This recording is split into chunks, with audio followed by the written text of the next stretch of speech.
வாக்குத்தத்தங்களும் நம்ம இருக பற்றி கொள்வோம். வாக்குத்தத்தங்களை நம்ம பார்த்தாலே உடனே ரொம்ப சந்தோஷமாயிடும். ரோட்டில் போகும்போது ஏதாவது ஒரு காரில் வசனம் போட்டு இருந்துச்சுன்னா அது பார்த்த உடனே நமக்கு ரொம்ப சந்தோஷமாக இருக்கும். ஏதோ ஒரு ஆனந்தம் நமக்குள்ளாக ஏற்படும். எத்தனை பேர் அதை உணர்ந்திருக்கீங்கன்னு தெரியல. எங்கேயோ ரோட்டில் போயிட்டே இருக்கும்போது ஒரு ஒரு காரில் பின்னாடியோ இல்லை ஆட்டோ பின்னாடியோ இல்லை ஒரு பைக்கு பின்னாடியோ ஒரு வசனம் போட்டிருக்கும். இல்லை ட்ராவல் பண்ணும்போது சர்ச்சோட வாலோ ஏதோ ஒரு செவுருலையோ வசனங்களை நம்ம பார்ப்போம். பார்த்த உடனே நமக்கு உள்ளத்துக்குள்ளாக ஒரு சின்ன ஒரு சந்தோஷம் உண்டாகும். நீங்கள் ட்ராவல் பண்ணிட்டு தான் இருப்பீங்க, உங்களோட வேலைக்காக நீங்கள் சென்று கொண்டு இருப்பீங்க. அந்த ட்ராவலிங்கில் வசனத்தை பார்த்த உடனே ஒரு சந்தோஷம். ஏன்னா கர்த்தர் நம்மோடு கூட பேசுகிறான்னு சொல்லி நம்ம விசுவாசி. ஐ மீன் என்னோட வாழ்க்கையில் பெரிய மாற்றம் வந்ததுன்னா இந்த வசனங்களை பார்த்து தான் ஆண்டவர் எனக்கு மாற்றங்களை கொடுத்தார், எனக்கு உள்ளத்தில் பெரிய மாற்றத்தை கொடுத்தார். ஸோ அதே போல் எல்லோருக்குமே இந்த வசனங்கள், ஆண்டோட வார்த்தைகள் ரொம்ப ரொம்ப ஆசீர்வாதமானவைகள். உங்ககிட்ட கேட்டேன்னா நீங்கள் எல்லாருமே சொல்வீங்க, உங்கள் வாக்குத்தத்தம் எதுன்னு சொன்னால் நீங்கள் எல்லாருமே ஒவ்வொரு வாக்குத்தத்தங்களை சொல்வீங்க. சிலர் வந்து வாக்குத்தத்தம் அப்படின்னா எனக்கான வாக்குத்தத்தம் அப்படின்னா என்ன தெரியல அப்படி சொல்லிங்கன்னா, கர்த்தர் இடத்துல நம்ம கேட்கும்போது கர்த்தர் நமக்கு நம்முடைய வாழ்க்கைக்கு நம்முடைய செல்லுகிற பாதைகளுக்கு ஆணித்தரமாக ஒரு வாக்குத்தத்தை கொடுப்பார். ஐ மீன் நீங்கள் பார்த்தீங்கன்னா ஆபிரகாமுக்கு வாக்குத்தத்தங்களை கொடுத்தார், யாக்கோபுக்கு வாக்குத்தத்தங்களை கொடுத்தார், யோசேப்புக்கு தரிசனங்களை கொடுத்தார் இல்லை. ஸோ இது மாதிரி ஆண்டவர் வாக்குத்தத்தங்களை கொடுக்கிறார். நான் அடிக்கடி வியந்து பார்க்கிற ஒரு காரியம் என்னன்னா, சாலமோன் சொல்லுகிறது, என் தகப்பனாகிய தாவீதுக்கு நீர் வாக்கினால் சொன்னதை உம்முடைய கரத்தினால் நிறைவேற்றினீர் சொல்லி சாலமோன் சொல்லுவார். ஆலய பிரதிஷ்டை அப்போ இந்த வார்த்தையில சொல்லுவார். அப்போ கர்த்தர் எப்படின்னா வாயினால வார்த்தை சொல்வது மாத்திரமில்ல, அதை கரத்தினாலே செய்து முடிக்கிறவராய் அவர் இருக்கிறார். அல்லேலூயா. இப்போ மனுஷன் வந்து ஒரு வார்த்தை கொடுத்துட்டாங்கன்னா உடனே அதை வந்து நாளடைவில் மாற்றிடுவாங்க. ஏன்னா நம்ம அநேக ரீசன் சொல்லுவோம். நீ இப்படி பண்ணிட்ட, அதன் போல் ஆயிடுச்சு, என் வாழ்க்கையில் இவ்வளோ பிரச்சனை வந்துச்சு, அதனால என் வாக்கை நான் காப்பாற்ற முடியல அப்படி சொல்லி நம்ம வாக்கை மாற்றிடுவோம். என் திருமணம் எடுத்துக்கிட்டா கூட வாக்கு வைத்து தான் இல்லை, நம்ம சொல்கிறோம் ஓவ்ஸ், அதை வைத்து தான் திருமணமே அடங்கியிருக்கு. அந்த அந்த வாழ்விலும் தாழ்விலும் துன்பத்திலும் துக்கத்திலும் துயரத்திலும் அவமானத்திலும் எல்லாத்திலையும் கூட இருப்பேன் அமேன் அப்படி சொல்லி தான் நம்ம ஆரம்பிப்போம். ஆனால் நாளடைவில் பார்த்தீங்கன்னா திருமணம் பிரச்சனைகள்லாம் வரும், குடும்பத்தில் பிரச்சனைகள் அவமானங்கள்லாம் வந்த உடனே என்ன பண்ணுவோம், நம்ம அதை அவளா மோசமான அவ கூட அவனா ஐயோ அப்படி சொல்லி நிறைய வாக்குவாதங்கள்லாம் நடக்கும். அப்போது நம்முடைய வாக்கில் வந்து நம்ம நிலை நிற்க மாட்டோம். ஆனால் கர்த்தர் எப்படி நிற்பார்னா, அவர் சொன்னது தான், அது மாற்று கருத்தே கிடையாது. ஆமேன்னு சொல்லுங்களேன். இந்த நேரத்தில் ஆமேன்னு சொல்லியிருக்கணும் நீங்கள். அப்போ கர்த்தர் ஒரு காரியத்தை சொல்லிட்டார்னா அதை மாற்றவே மாட்டார், அது அப்படியே நடந்து முடியும். இஸ்ரேல் ஜனங்களோட வாழ்க்கையில் ஆண்டவர் அந்த பாலும் தேனும் ஓடுகிற தேசத்தை உங்களை கொண்டு போய் வைப்பேன் அப்படி சொன்னார்னா, நடுவில் அநேக பிரச்சனைகள் வந்தது. இந்த ஜனங்கள்லாம் கர்த்தரை விட்டு விரோதமாய் மாறினாங்க. ஏன் கர்த்தரே வேண்டான்னு சொல்லிட்டு அவளுக்குன்னு ஒரு தெய்வத்தையே உண்டு பண்ணாங்க. அப்படி நடந்தாலும் அவர் சொன்னதை அவர் செய்து முடித்தார். அல்லேலூயா. இன்றைக்கும் உங்களுடைய வாழ்க்கையில வாக்குத்தத்தங்கள் ரொம்ப ரொம்ப அவசியம். வாக்குத்தத்தங்கள் அவசியம், முக்கியம். வாக்குத்தத்தங்கள் தான் ஆணித்தரம். உங்க வாழ்க்கைக்கு முக்கியமான ஒரு வீலே அதுதான். அச்சாணின்னு சொல்லுவாங்க. வீல் இருக்கிறதோட அச்சாணி ரொம்ப முக்கியம்.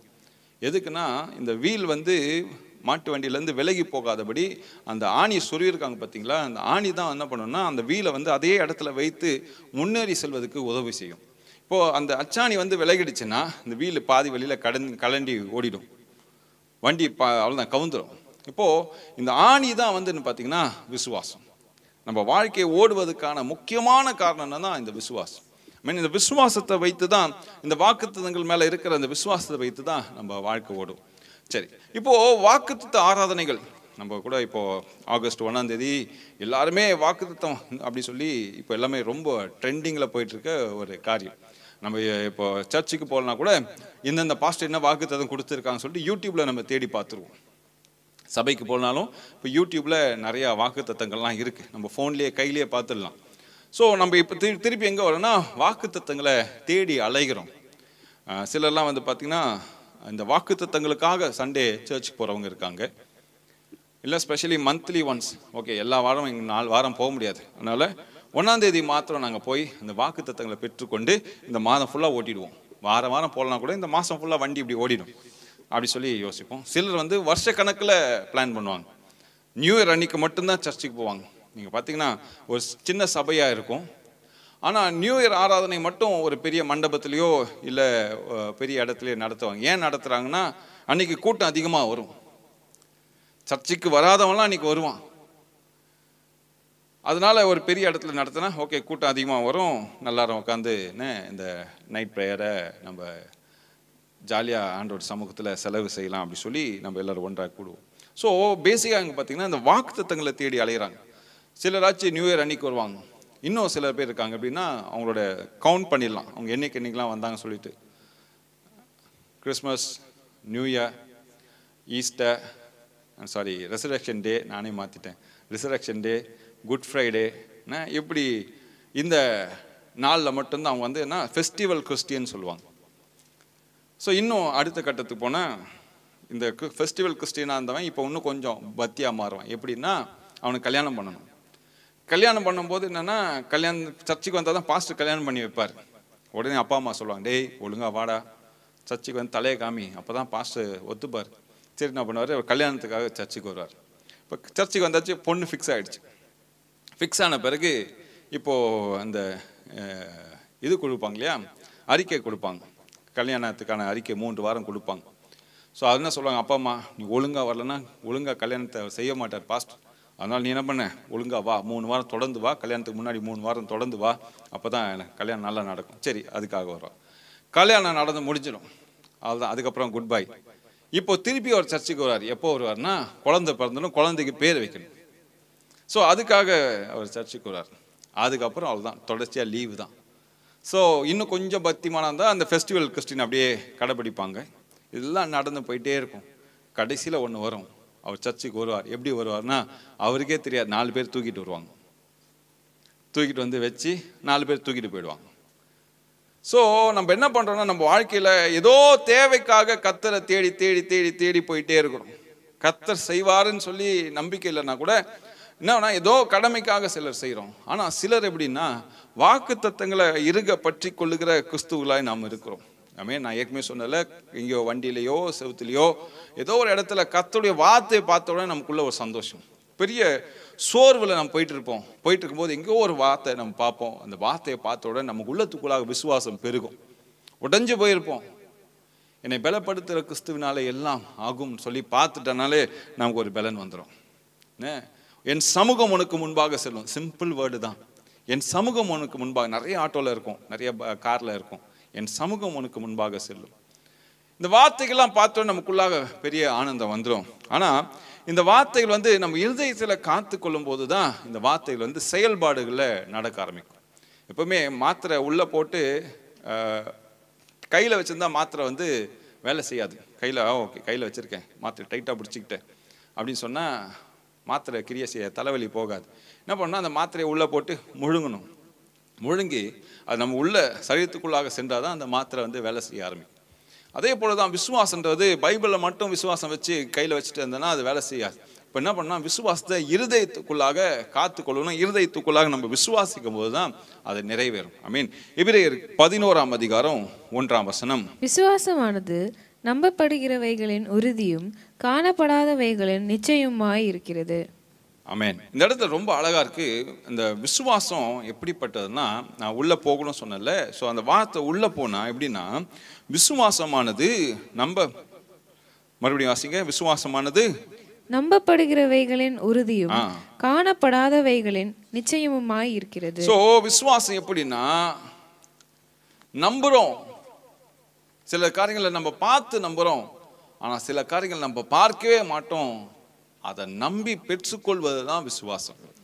அதுதான் வாக்கு தத்துவம். வாக்கு தத்துவம் என்னன்னா, நான் பார்க்கவே மாட்டேன், காற்றையும் மழையும் பார்க்க மாட்டேன், ஆனாலும் என்னோட வாய்க்கால்கள் நிரப்பப்படும் சொல்லி விசுவாசிப்பது தான் விசுவாசம். அல்லேலூயா. நம்முடைய வாழ்க்கையில எல்லாவற்றையும் நம்ம பெற்றுக்கொள்வோம் சொல்லி நினைக்கிறது தான் விசுவாசம்.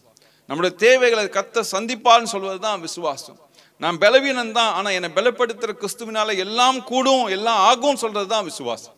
இன்னைக்கு நம்மளோட பேர்லாம் என்னன்னு கேட்டால் நம்மளாம் விசுவாசி. நம்ம சொல்லுவோம்ல, விசுவாசியா நீங்க அப்படி சொல்லி கேட்டோம்னா, ஆமா ஐம் எ பிலீவர் அப்படி சொல்லுவோம். எது மேல பிலீவர்னா, கர்த்தர் மேல பிலீவர். கர்த்தரை விசுவாசிப்பதனால நான் விசுவாசி. அல்லேலூயா. ஆமென். இப்போ ஒரே ஒரு மனுஷனை காண்பித்து அதுக்கு பின்பாக ஒரு 3 குறிப்புகளை நான் சொல்லி இந்த செய்தியை நான் முடிக்கிறேன். மத்தேயு 26ஆம் அதிகாரம் 35ஆம் வசனம். மத்தேயு 26:35. அதற்கு பேதுரு, நான் உம்மோடே மரிக்க வேண்டியதாய் இருந்தாலும் உம்மை மறுதலிக்க மாட்டேன் என்றான். சீஷர்கள் எல்லாரும் அப்படியே சொன்னார்கள். இந்த இடத்துல 2 காரியங்களை நம்ம பார்க்கிறோம். ஒன்று, பேதுரு சொன்ன ஒரு காரியம். இரண்டாவது, சீஷர்கள் எல்லோரும் அப்படியே சொன்னார்கள் என்று சொல்லி இந்த இடத்துல நம்ம பார்க்கிறோம். நீங்க பார்த்தீங்கன்னா, பேதுரு எப்பவுமே கொஞ்சம் அட்வான்ஸா போற ஒரு மனுஷன். கடல் மேல நடக்கணும்னு சொல்லி கர்த்தர் யாருமே கேட்கல. ஆனா கடல் மேல கர்த்தர் இயேசு சுவாமி நடந்து வர்றதை பார்த்த உடனே பேதுரு சொல்ற, நானும் நடக்கட்டுமா அப்படி சொல்லி கேட்கிறாரு. மற்ற 11 பேரும் போட்ல தான் இருக்கிறாங்க. ஆனா இவர் போட்ல இருந்து இறங்கி நானும் தண்ணியில குதிக்கட்டுமா நடக்கட்டுமா அப்படி சொல்லி கேட்கிற ஒரு மனுஷன் தான்.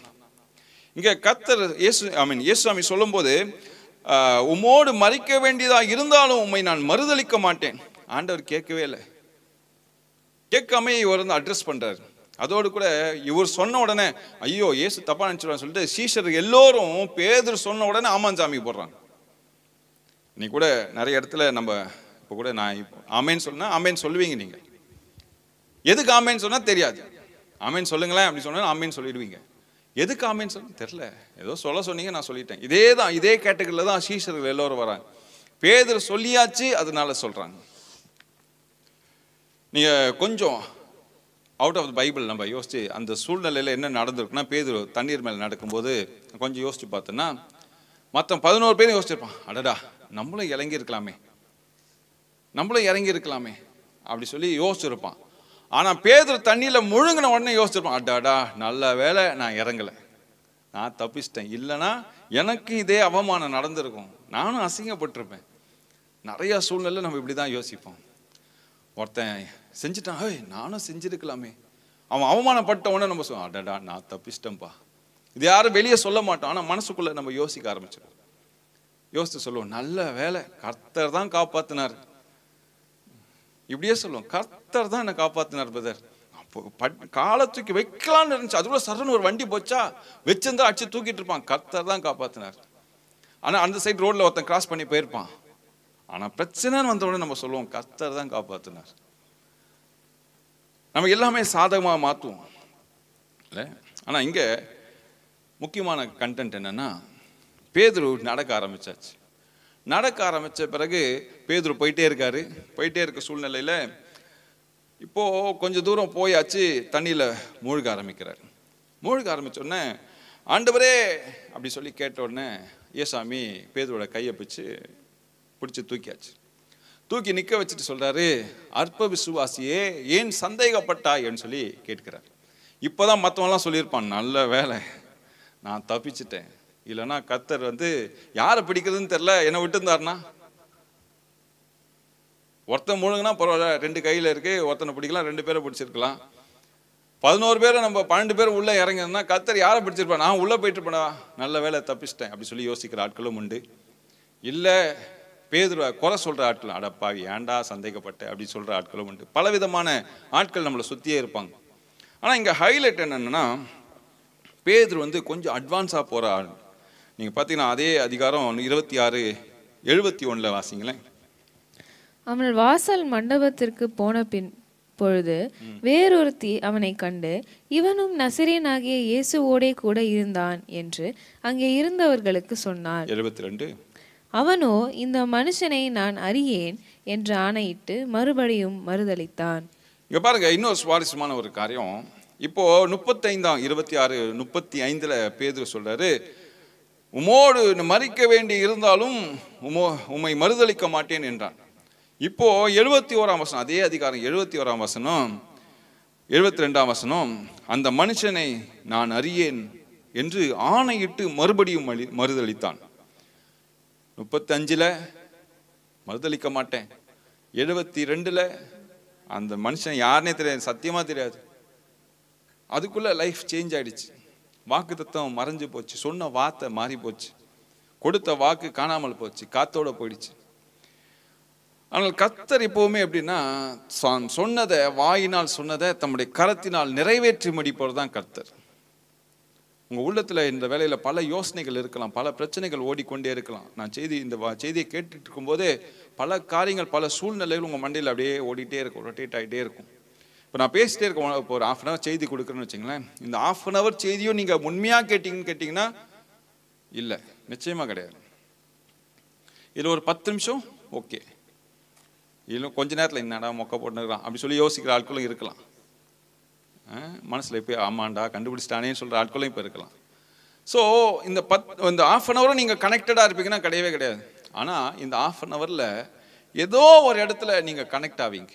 ஏதோ ஒரு இடத்துல நீங்கள் கனெக்ட் ஆவீங்க. எப்படி கனெக்ட் ஆவீங்கன்னா, நான் பேசி கொண்டு இருக்கும்போது கர்த்தரோட வார்த்தை உங்கள் காதில் பட்டுட்டே இருக்கும்போது ஏதோ ஒரு வார்த்தை உங்களை தொடும். இது என்னக்கான வார்த்தை, இது கர்த்தர் என் கூட தான் பேசுறாரு அப்படின்னு சொல்லி நீங்கள் உணர்வீங்க. மேன். ஸோ இந்த நிச்சயமாக இந்த செய்தி உங்களுக்கு ஆசீர்வாதமாய் மாற்றும்னு சொல்லி நம்ம இன்னொரு பகுதியை நான் காண்பித்து அதுக்கு பின்பாக செய்திக்குள்ளாய் போகிறேன். லூக்கா 22:31. பின்னும் கர்த்தர், சீமோனே சீமோனே, இதோ கோதுமையை சுலக்கினால் புடைக்கிறது போல சாத்தான் உங்களை புடைக்கிறதற்கு உத்தரவு கேட்டுக்கொண்டான். நானோ உன் விசுவாசம் ஒழிந்து போகாத படிக்கு உனக்காக வேண்டிக் கொண்டேன்.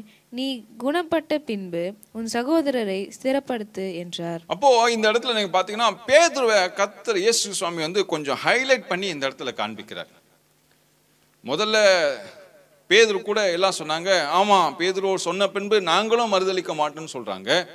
இது இங்க என்னன்னா, இயேசு சுவாமி சொல்றாரு பேதுருவை பார்த்து, சீமோனே சீமோனே, இதோ கோதுமை சுலக்கினால் புடைக்கிறது போல சாத்தான் உங்களை புடைப்பதற்கு உத்தரவு கேட்டுக்கொண்டான்.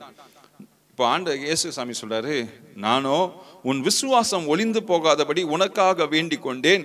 நீ குணப்பட்ட பின்பு உன் சகோதரை சிறப்படுத்து. இப்போ இந்த ரெண்டு இடத்துல நீங்க ரெண்டுத்தையும் கனெக்ட் பண்ணி பார்த்தீங்கன்னா, முதல்ல பேதுரு சொன்னதுனால சீஷர்கள் சொல்றாங்க. இங்க ரெண்டாவது இந்த இடத்துல உங்களை சத்ரு சோதிக்க போறான், நீங்க சோதனையில சிக்கிக்கொள்வீங்க. அப்போ உங்களுக்காக நான் ஜெபிக்கிறேன், நீ என்ன பண்ணு, இதுல இருந்து வெளியே வந்துடுவ. வெளியே வந்த உடனே உன் கூட இருக்கிற உன் சகோதரையும் பலப்படுத்து. இப்போ பேதுரு இங்க ஹைலைட் பண்ணி இயேசு சாமி காண்பிக்கிறார், உன்னை முக்கியமா வைத்திருக்கிறேன்பா, உன்னை ஒரு மெயினான ஒரு ஆளா நான் பார்க்கிறேன். நீ தான் என்ன மறுதலிப்ப, தூஷிப்ப, கெட்ட வார்த்தையில பேசுவ, சத்தியம் பண்ணுவ. நீங்க பாத்தீங்கன்னா எல்லாரும் சொல்றாங்க, அவர்களும் சொன்னாங்க, பேதுரு சொன்ன நாங்களும் உங்களை மறுதலிப்போம். ஆக்சுவலா பாத்தீங்கன்னா இந்த 11 பேரும் இயேசுவோட மரண தருவாயில கூட இல்லை, ஓடி போயிட்டாங்க. பேதுரு மட்டும்தான் இருக்கிறாரு அங்க, ஒருத்தன் கூட இல்லை, எல்லாரும் எஸ்கேப் ஆயிட்டாங்க. பேதுருவாச்சு தூரத்துல இருந்து இயேசுக்கு என்ன நடக்குதுன்னு சொல்லி பார்க்குற ஒரு ஐடியால அங்க போய் நிற்கிறார், மறுதளிக்கிறார். ஓகே, அடுத்த கட்டம்.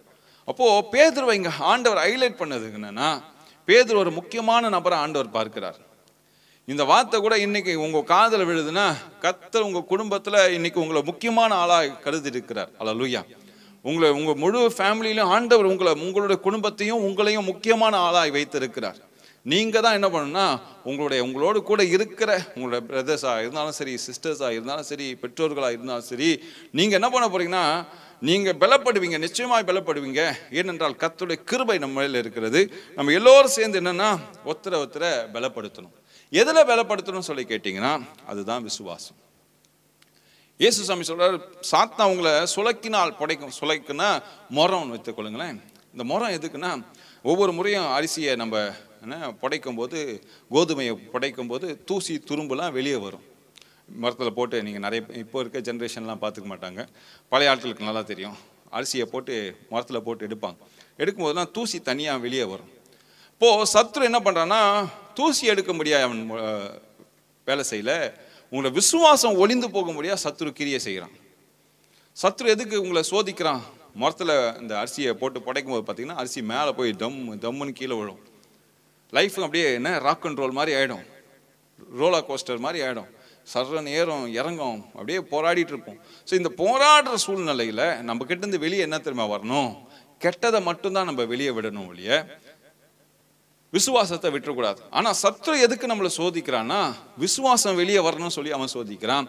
ஆனால் இந்த போராட்டத்தில் நம்ம எதை விட்டு கொடுக்கணும்னா, நமக்கு கெட்ட பழக்கங்களை, தீங்க, அவமானங்களை, நம்ம மேலே இருந்த பழிகளை, நம்ம மேலே இருந்த பாவங்களை எல்லாவற்றையும் விட்டு விலகி நாம் பொன்னாக விளங்கும்படியாக கர்த்தர் செய்வார். மீன். ஸோ அதான் ஆண்டவர் சொல்றாரு, உங்களுக்காக நான் ஜெபம் பண்ணுறேன், நான் உனக்காக ஜெபம் பண்ணேன். நீயோ என்ன பண்ணுன்னா, குணப்பட்ட பின்பு உன் சகோதரர்களை சிறப்படுத்து என்று சொன்னார். ஆமென். இன்றைக்கு எப்படி நம்ம பலப்படுத்த போறோம், எப்படி நம்மளை நாம் பலனாய் மாற போறோம் சொல்லி 3 குறிப்புகள் சுருக்கமாக முடிச்சிடுறேன், கேளுங்க. முதலாவது, உங்களோட விசுவாசத்தை காத்துக்கொள்ளுங்க. சொல்லுங்க, உங்க விசுவாசத்தை, எல்லாம் சேர்ந்து சொல்லுமா, உங்க விசுவாசத்தை காத்துக்கொள்ளுங்க. விசுவாசம் ஒளிந்து போகக்கூடாது. சுளக்கினால் புடைக்கப்படும் போது விசுவாசம் ஒளிந்து போகக்கூடாது. So first hold on to your faith, Titan your faith. இறுக பற்றி கொள்ளுங்க. உங்களோட விசுவாசங்களை கைகளை இறுக பற்றி கொள்ளுங்க. 1 யோவான் 5:4 1 யோவான் 5:4. தேவனால் பிறப்பதெல்லாம் உலகத்தை ஜெயிக்கும், நம்முடைய விசுவாசமே உலகத்தை ஜெயிக்கிற ஜெயம். ஆமென். இந்த இடத்துல நம்ம வாசிக்கிறோம், நம்முடைய விசுவாசமே உலகத்தை ஜெயிக்கிற ஜெயம். இப்போ இன்னைக்கு நீங்க பார்க்குற எல்லா பிரச்சனையும் எங்க இருக்குன்னா இந்த உலகத்துல இருக்கு. பண கஷ்டமா உலகத்துல இருக்கு, வியாதியா உலகத்துல இருக்கு, அவமானமா உலகத்துல இருக்கு, தேவையா உலகத்துல இருக்கு, சரீர பலமா உலகத்துல இருக்கு, எல்லாமே இருக்கு. ஆனா இந்த பிரச்சனைகளை ஜெயிக்கக்கூடிய முக்கியமான காரணம் என்னன்னா விசுவாசம். அப்போ இவ்வளோ போராட்டங்களை நீங்க வெற்றி பெறணும்னா முதலாவது என்ன வேணும்னா விசுவாசம் வேண்டும். சொல்லுங்க, என்ன வேண்டும்? விசுவாசம் வேண்டும். இப்போ நான் ஏற்கனவே சொன்னது போல பேதுரு படகுல இருந்து இறங்கியாச்சு. இறங்கி கிட்ட போயிட்டே இருக்காரு. இயேசு கிட்ட போயிட்டு இருக்கும்போது இயேசு மேல கண்களை வைத்து பார்த்த ஒரு வாழ்க்கை தான். இயேசு நடக்கிறான்னு சொல்லி ஆசைப்பட்டு குதித்த கடல் தான். அப்போ பேதுரு என்ன பண்றாரு, இயேசுவை மட்டும் பார்க்கிறாரு, கடலுக்குள்ள குதிச்சாச்சு, கடல்ல நடக்கவும் ஆரம்பிச்சாச்சு.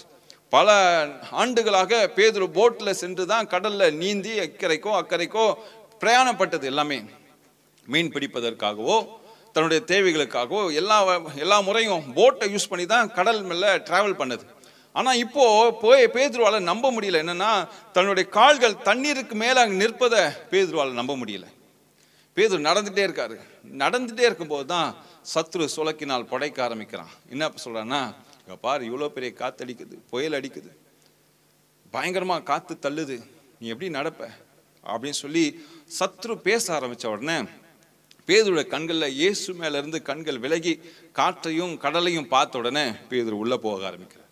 உடனே இயேசுவே அப்படி ஐயரே அப்படின்னு சொன்ன உடனே இயேசுவாமி கையை பிடிச்சு சொல்றாரு, அற்ப விசுவாசியே ஏன் சந்தேகப்பட்டாய்? இதுவே மற்றவங்க யாராவது செஞ்ச மற்றவங்கள பார்த்து சொல்லியிருந்தா என்னத்தமா சொல்லியிருப்பாரு, அவ்விசுவாசியே சொல்லியிருப்பார். ஆனா இங்க பேதுரு பார்த்து சொன்னா அற்ப விசுவாசி. அற்ப விசுவாசினா மேன் ஆஃப் லிட்டில் ஃபெய்த். கொஞ்சம் விசுவாசம் இருக்கு, அதனால தான் கொஞ்சம் தூரம் நடக்க முடியுது. இன்றைக்கு நம்ம எப்படி வாழ்றோம்னா, விசுவாசியா வாழ்றோமா இல்லை அவ்விசுவாசியா வாழ்றோமா அல்லது அற்ப விசுவாசியா வாழ்றோமா? இந்த அற்ப விசுவாசினா ஒன்று விசுவாசமே கிடையாது, கர்த்தரா அவரே இல்லவே இல்லை அப்படின்னு சொல்ற ஆட்கள். ஒன்று கர்த்தரால செய்து முடிக்க முடியும் அப்படின்னு சொல்லி விசுவாசிக்கிற ஆட்கள். இந்த போட்ல இருந்து இறங்கி கொஞ்சம் தூரம் டிராவல் பண்ணார் பார்த்தீங்களா பேதுரு, அவர் தான் அற்ப விசுவாசி.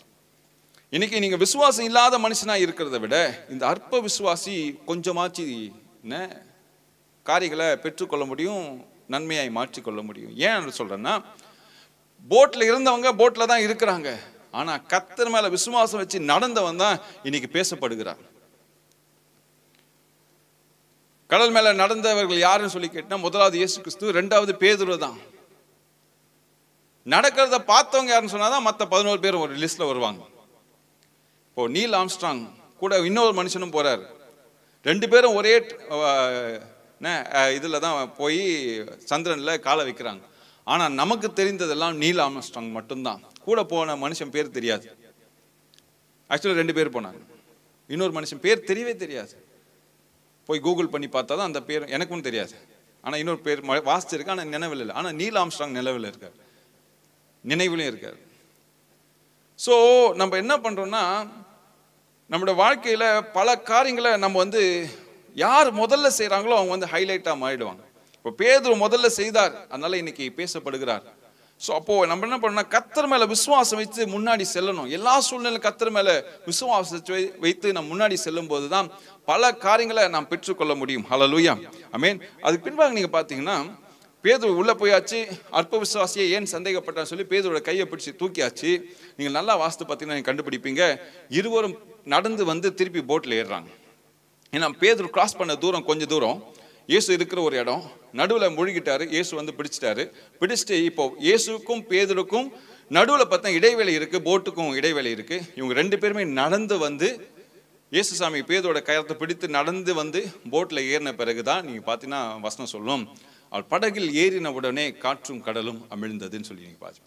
இப்போ இந்த பிட்வீன் இயேசுசாமி தூக்கின பிறகு என்ன நடக்குதுன்னா, அற்ப விசுவாசியை சந்தேகப்பட்டுட்ட, இப்போ நான் உன் கூட இருக்கிறேன், உன்னை பற்றி கொண்டேன், உன் கையை பிடிச்சிருக்கேன், வா 2 பேரும் நடந்து போய் அந்த கப்பலில் ஏறுவோம், போட்டில் ஏறுவோம் சொல்லி இயேசுசாமி அந்த இப்போ கையை பிடிச்ச உடனே காற்றும் கடலும் அமிழ்ந்து போகல, படகுல ஏறின உடனே தான் காற்றும் கடலும் அமிழ்ந்து போகுனது. அப்போ இயேசுசாமி என்ன செய்யறாருன்னா, இந்த பேதுரு மனுஷனை பிடித்து கொண்டு 2 பேரும் நடக்கிறாங்க. அப்போ சொல்றாரு, கர்த்தர் சொல்றாரு, நான் உன் கையை பிடிச்சிருக்கேன் பத்தியா, இப்ப நீ மூழ்கி போக மாட்டேன்.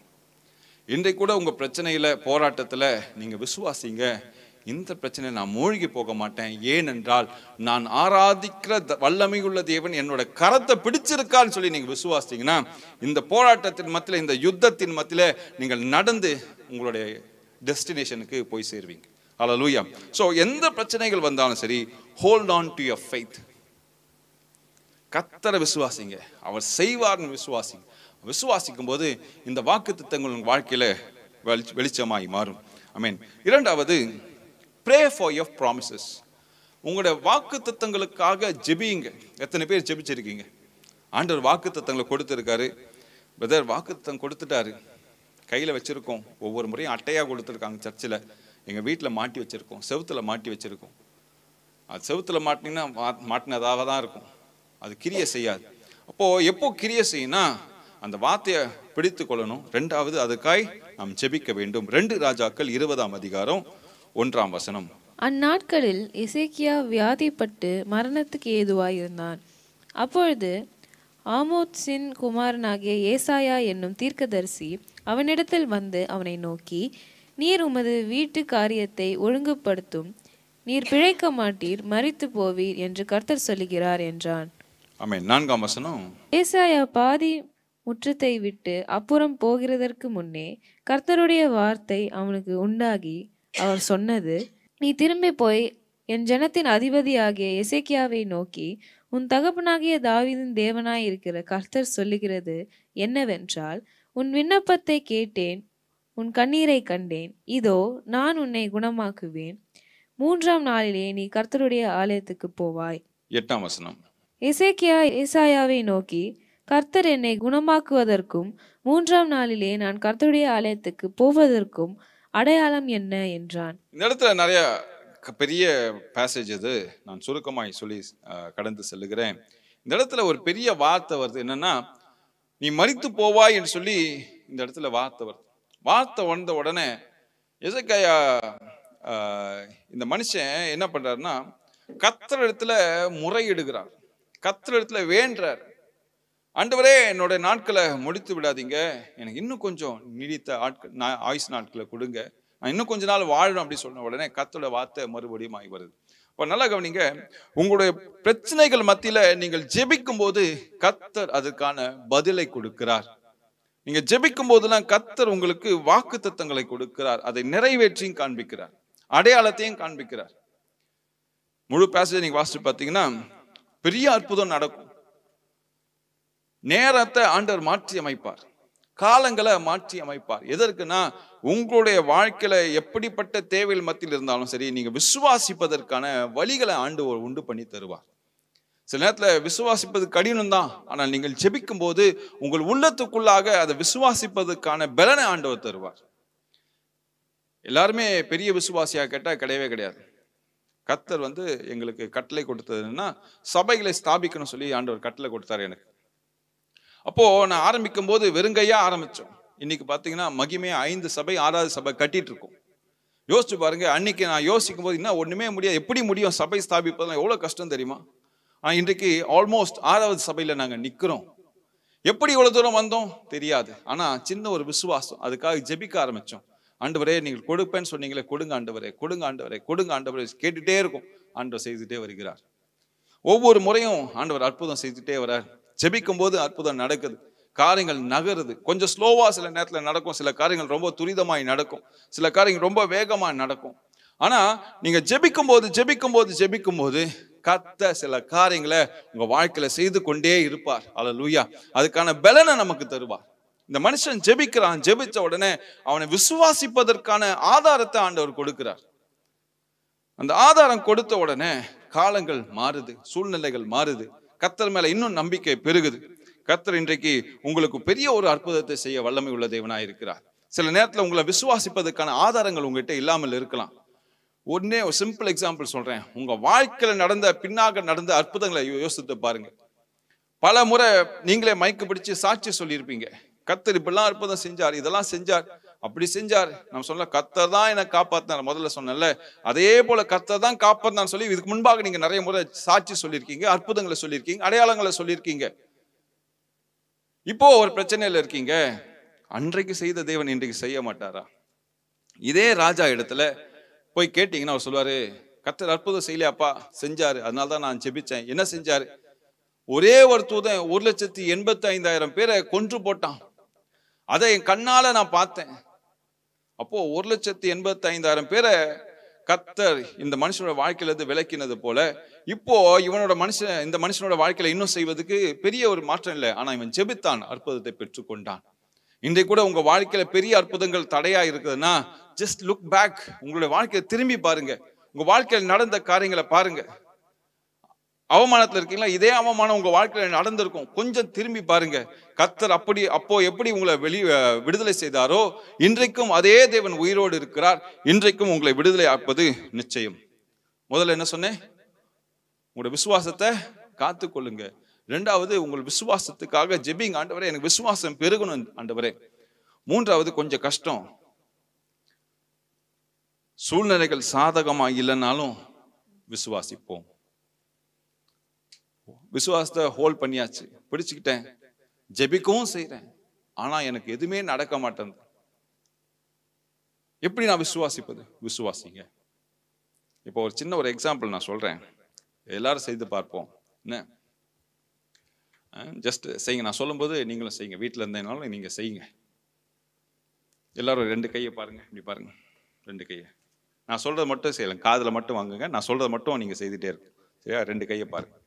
பார்த்தாச்சா? 2 கையிலையும் ஊதுங்க. நல்லா ஊதி வேர்வெல்லாம் இருக்கும், நல்லா தொடச்சாச்சா?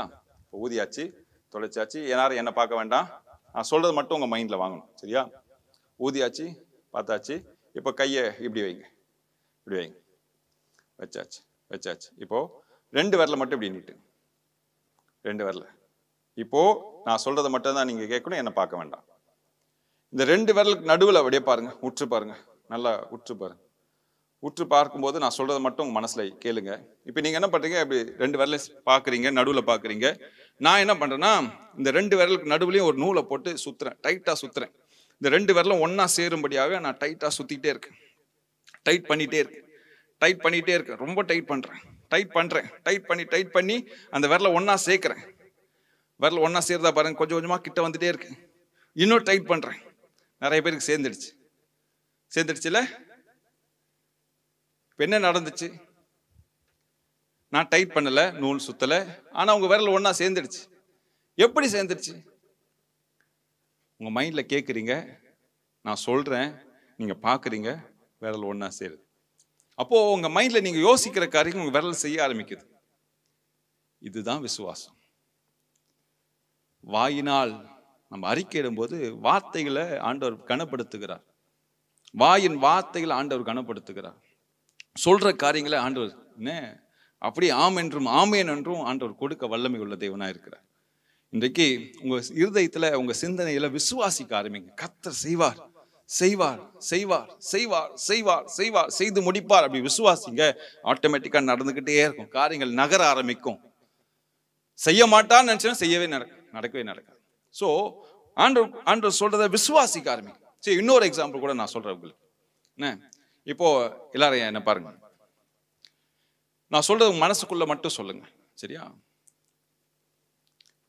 நான் ரொம்ப அழகா இருக்கேன். இதுதான் சிம்பிள். மனசுல சொல்லுங்க, நான் ரொம்ப அழகா இருக்கேன், நான் ரொம்ப அழகா இருக்கேன். சொல்லிட்டே இருங்க, ரிப்பீட்டடா சொல்லிட்டே இருங்க, நான் ரொம்ப அழகா இருக்கேன். ஸ்டாப் பண்ணிட்டேன். ஆனா உங்க மைண்ட்ல பாருங்க, அந்த வார்த்தை சுத்திட்டே இருக்கு பாருங்க. ஆமாவா இல்லையா? நான் ரொம்ப அழகா இருக்கேன். நீங்க யோசிக்காதீங்க, மைண்டில் சுற்றுதா? அந்த வார்த்தை சுற்றுதா? இது மைண்ட் கேம்னு சொல்லுவாங்க. இதுக்கும் பைபிளுக்கு சம்பந்தமே இல்லை. நான் என்ன சொல்ல வரேன்னா, ஒரு காரியத்தை நம்ம பாசிட்டிவாக திங்க் பண்ணும்போது அந்த காரியங்கள் நம்ம வாழ்க்கையில் நடக்க ஆரம்பிக்கும். நம்ம கேள்விப்படுகிற அதுதான் சத்தியத்தை அறிவீர்கள், சத்தியம் உங்களை விடுதலையாகும். சத்தியத்தை நம்ம கேட்டுட்டே இருக்கணும், வார்த்தைகளை விசுவாசித்து கொண்டே இருக்கணும். விசுவாசித்து கொண்டே இருக்கும் போது பார்த்தீங்கன்னா காரியங்கள் நடக்க ஆரம்பிக்கும், வாழ்க்கையில நல்லது நடக்க ஆரம்பிக்கும், சூழ்நிலைகள் மாறும் சொல்லி விசுவாசிங்க. பலவீனமா இருக்கிறேன், நான் சுகமாகி நடப்பேன்னு சொல்லி விசுவாசிக்க ஆரம்பிங்க. என் சரீரம் ரொம்ப உடைஞ்சு போச்சு, என்னால எதுவுமே செய்ய முடியல, நான் பலப்படுவேன், நான் நடப்பேன், ஓடுவேன், பறப்பேன். ஆண்டவர் சொல்ற பழையவைகள் எல்லாம் ஒளிந்து போகும், எல்லாம் புதிதா மாறப்போகுது. கழுகுகளை போல சட்டைகளை அடித்து பறப்பீங்க. நீ வாளா இருக்க மாட்ட, தலையா மாறுவ. நீ கீழா இருக்க மாட்ட, மேலா உயருவ. காண்டா மிருகத்துக்கு ஏற்ற பலனை உங்களுக்கு தருவார். மான் கால்களை போல உங்க கால்களை மாற்றுவார். இப்போ நிறைய வாக்குத்தத்தங்கள் இருக்கு. தாய் தகப்பன உன்னை கைவிட்டால் நான் உன்னை கைவிட மாட்டேன்னு சொல்லி ஆண்டவர் சொல்றார். தீங்கு நாளில மறைத்து ஒளித்து உன்னை பாதுகாப்பேன்னு சொல்றாரு. சோ இதெல்லாம் ஆண்டவர் வாக்குத்தத்தமா நமக்கு கொடுத்திருக்கிறாரு. இந்த வாக்குத்தத்தங்களை நம்ம விசுவாசிக்க ஆரம்பிக்கும் போது பாருங்க, உங்க வாழ்க்கையில அற்புதங்கள் நடக்க ஆரம்பிக்கும். சோ நான் சொல்றதை நீங்க நம்பாதீங்க. நான் சொன்னதெல்லாம் மைண்ட் கேம். இதெல்லாம் சும்மா யார் செஞ்சாலும் நடக்கும்.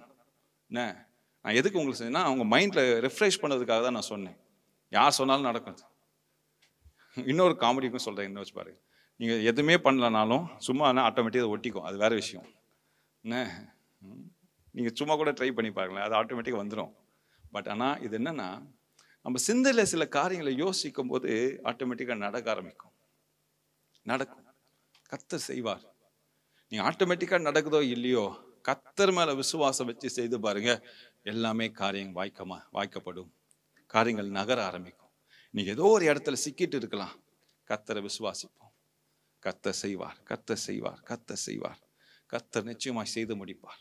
இதை விசுவாசித்து கொண்டே உங்களுடைய வாக்குத்தத்தங்களை இறுக பிடித்துக் கொள்ளுங்க. கர்த்தர் உங்க வாழ்க்கையில என்னென்ன வாக்குத்தத்தங்களை கொடுத்திருக்காரோ பிடித்துக் கொள்ளுங்க. சேனல் கொடுத்த வாக்குத்தத்தம் என்னத்துமா, நான் மோசையோடு இருந்தது போல உன் கூட இருப்பேன்னு சொல்லி கர்த்தர் சொன்னார். ஒவ்வொரு முறையும் உடைந்து போகும்போதெல்லாம் கர்த்தருடைய வாக்குத்தத்தங்களை பிடித்துக் கொள்வேன். ஆண்டவரை நீங்க சொன்னீங்க, நீங்க செய்து முடிங்க.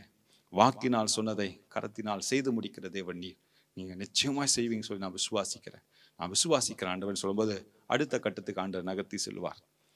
பாதாள குழியில இருந்தாலும் சரி அவர் தூக்கி விடுவார். அல்லேலூயா. அரணுக்கு திரும்புவோம். அல்லேலூயா.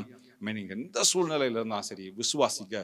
God is going to deliver you. நீங்க எந்த பிரச்சனையில இருந்தா சரி கர்த்தர் உங்களை விடுதலையாக்குவார்.